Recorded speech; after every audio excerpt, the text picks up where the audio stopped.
మరొకసారి మీ అందరికీ శుభములు వందనాలు తెలియపరుస్తున్నాను. ఈరోజు దేవుడు చాలా బలమైన విషయాలు మీతో మాట్లాడబోతున్నాడు. ప్రైజ్ ది లార్డ్, హల్లెలూయా. సరే, వాక్య భాగంలోకి వెళ్దాం. ఆదికాండము 37వ అధ్యాయము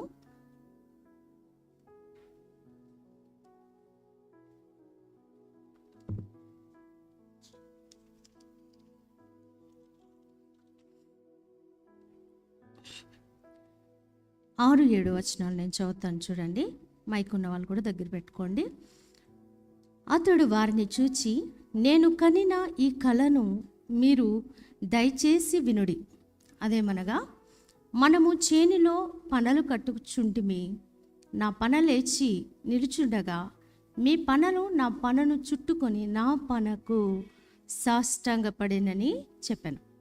అందుకు అతని సహోదరులు, నీవు నిశ్చయంగా మమ్మల్ని నేలదవా, మా మీద నీవు అధికారివవుదువా అని అతనితో చెప్పి, అతని కళలను బట్టి అతని మాటలను బట్టి అతని మీద మరింత పగబట్టి, అతడు ఇంకొక కలగని తన సహోదరులకు తెలియజేసి, ఇదిగో నేను మరి యొక్క కలగంటిని, అందులో సూర్యచంద్రులను 11 నక్షత్రములను నాకు సాష్టాంగపడినని చెప్పాను. చూడండి, ఎవరైనా యోసేపు కదా. యోసేపుకి ఏమొచ్చినాయంట? కళలు. ఎప్పుడు వచ్చినాయి? చిన్నవాడు కదా, బాలుడు, చిన్న వయసులో ఉన్నాడు కదా. మరి ఆ చిన్న వయసులో 17 ఏండ్ల వాడై ఉన్నప్పుడు, ఎప్పుడు చెప్పండి? 17 ఏండ్ల వాడు అంటే 17 సంవత్సరాలు, దాదాపు యవన వయసు కదా. ఆ చిన్న వయసులో కళలు వచ్చినాయి. ఆ కళలో భావం నెరవేర్చబడిందా, నెరవేర్చబడలేదా? చూద్దాం, చూడండి. 42వ అధ్యాయము 9వ వచనం. 42వ అధ్యాయం 9వ వచనం చదువుతాను, చూడండి. 8వ వచనం కూడా, యోసేపు తన సహోదరులను గుర్తుపట్టెను, కానీ వారు అతన్ని గుర్తుపట్టలేదు. అంతకంటే ముందు 6వ వచనం కూడా చదువుదాం, చూడండి. అప్పుడు యోసేపు ఆ దేశం అంతటి మీద అధికారి అయి ఉండెను. అతడే ఆ దేశ ప్రజలందరికీను ధాన్యము అమ్మకము చేయువాడు గనుక యోసేపు సహోదరులు వచ్చి ముఖములు నేలను మోపి అతనికి వందనము చేసిరి. నెరవేర్చబడిందా? నెరవేర్చబడింది. ప్రైజ్ ది లార్డ్, హల్లెలూయా. ఎప్పుడు వచ్చింది కళ? 17 సంవత్సరాలు ఉన్నప్పుడు వచ్చిన కళ. ఇప్పుడు ఎన్ని సంవత్సరాలు అంటే దాదాపు 13 సంవత్సరాలు శ్రమపరచబడ్డాడు. అంటే ఎంత? 40 సంవత్సరాలకి, అతడికి 40 సంవత్సరాలు వచ్చేటప్పటికి ఆ కళ నెరవేర్చబడింది. అంటే దేవుడు ఒక్కొక్కరి పట్ల దేవుడు ఉద్దేశం కలిగి ఉంటాడు. దేవుడు ఒక్కొక్కరి పట్ల ఒక ప్రణాళిక కలిగి ఉంటాడు. ప్రైజ్ ది లార్డ్, హల్లెలూయా. చూడండి, యోసేపు పట్ల కూడా ఒక ఉద్దేశం కలిగి ఉండి అతనికి ఏమిచ్చాడు చెప్పండి? కళలను ఇచ్చాడు. ఆ కళల్ని ఇప్పుడు యోసేపు ఏం చేస్తున్నాడు తెలుసా? జ్ఞాపకం చేసుకుంటున్నాడా లేదా? చూడ 9వ వచనం, యోసేపు వారిని గూర్చి తాను కనిన కళలు జ్ఞాపకం చేసుకొని అని చెప్పేసి ఇక్కడ రాయబడింది. కాబట్టి నిజంగా చూడండి, యోసేపు పట్ల దేవుడు ఒక ఉన్నతమైన ప్రణాళిక కలిగి ఉన్నాడు. ప్రైజ్ ది లార్డ్, హల్లెలూయా. యోసేపు పట్ల ఒక ఉన్నతమైన ప్రణాళిక కలిగి ఉన్నాడు. అది ఖచ్చితంగా ఏం చేయబడిందో తెలుసా? నెరవేర్చబడింది. ఏంటి ఆ ఉన్నతమైన ఉద్దేశం అంటే? మనకందరికీ తెలుసు, అతడు ఒక ఏలుబడి చేసేవాడుగా ఉంటాడని, వాళ్ళ అన్నలు కూడా ఏమవుతారు? సాష్టాంగపడతారని ఆ కళ కన్నాడు. అలాగే ఆ అన్నలు మాత్రమే కాదు, ఆ దేశస్తులందరూ కూడా ఎవరిని ప్రాధేయపడుతున్నారు? యోసేపు. ఒక చోట ఉంటుంది, అతని సెలవు లేకుండా అంట కాలైనా ఎత్తకూడదంట, చెయ్యైనా ఎత్తకూడదంట. దేవుడు ఎంత ఉన్నతమైన ప్రణాళిక కలిగి ఉన్నాడు. ఎవరి పట్ల? యోసేపు పట్ల. అలాగే నా పట్ల కూడా దేవుడు మామూలు ప్రణాళిక కలిగి లేడు. నమ్మిన వాళ్ళు ఒక్కసారి హల్లెలూయా చెప్దామా? నిజంగా మరి నా జీవితంలో కూడా దేవుడు, మరి నేను కాలేజ్ టైంలో ఉన్నప్పుడు, దాదాపు 17 సంవత్సరాల్లో ఉన్నప్పుడు దేవుడు నాకు కూడా దర్శనాలు ఇచ్చాడు, నాకు కూడా కళలను ఇచ్చాడు. మరి మీకు కళలు వస్తున్నాయో లేవో నాకు తెలియదు.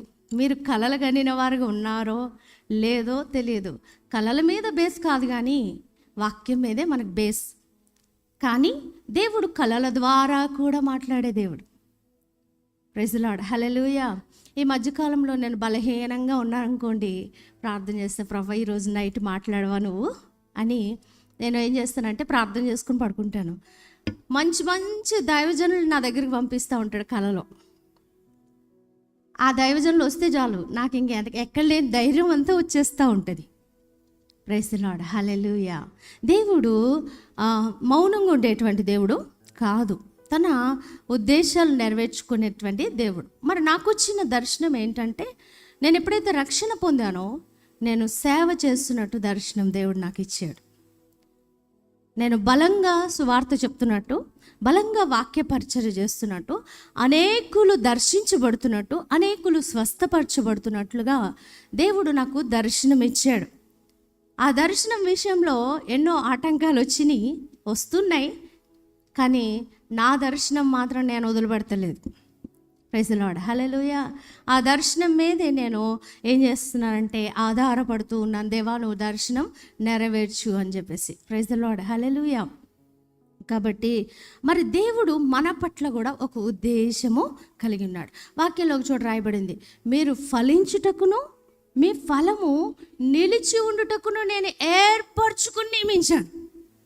మిమ్మల్ని దేవుడు కేవలం ఏదో వచ్చి విని వెళ్ళిపోయేవారుగా ఉండడానికి మాత్రమే ఆయన ఏర్పరచుకోలేదు. నమ్మిన వాళ్ళు, నేను చెప్పనక్కర్లేదు, మీరు చెప్పండి. ప్రైజ్ ది లార్డ్, హల్లెలూయా.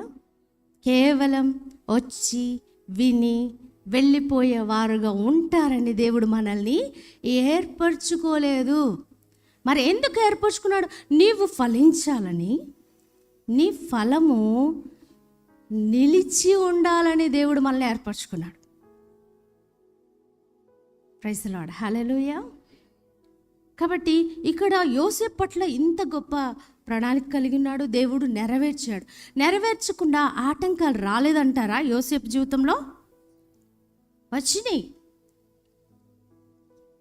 యోసేపు జీవితంలో మరి పోతిఫర్ భార్య అతన్ని శోధించినప్పుడు ఆ శోధనలో పడిపోయి ఉంటే ఆ దర్శనం నెరవేర్చబడేదా?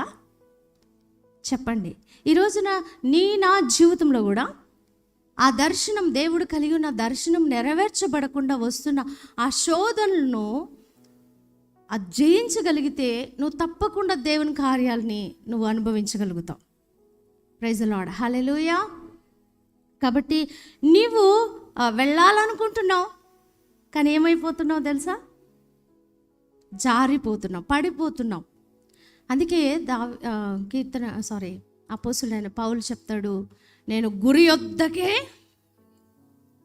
ఏమంటున్నాడు? నేను ఎట్లా వెళ్తున్నా? మన గురి ఏంటి? నీ పట్ల దేవుని గురి ఏంటి?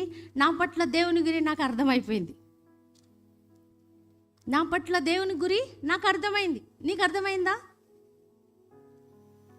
ఏదో బతుకుతున్నామండి, ఏదో బతకాలి కాబట్టి ఏమంటారు, బ్రతుకుతున్నామండి, ఏదో వెళ్ళిపోతుంది, జీవితం అలా గడిచిపోతుంది, లైఫ్ అలా వెళ్ళిపోతుంది. నువ్వు చనిపోయే ముందు బాధతో చనిపోకూడదు. నువ్వు పగడాల గారు అనుకున్నారా చనిపోతానని? ఇంకొక సేవకుడు కూడా చనిపోయాడంట నిన్న. ఆయన చూడ్డానికని వెళ్ళి మళ్ళీ రిటర్న్ వెళ్ళిపోతుంటే ఆ సేవకుడు కూడా చనిపోయాడట. సేవకులే చనిపోతుంటే విశ్వాసులం ఎంత చెప్పండి? గొప్ప గొప్ప సేవకులే ప్రాణాలు వదిలేస్తుంటే మనం ఎంత? నువ్వు అనుకుంటావా?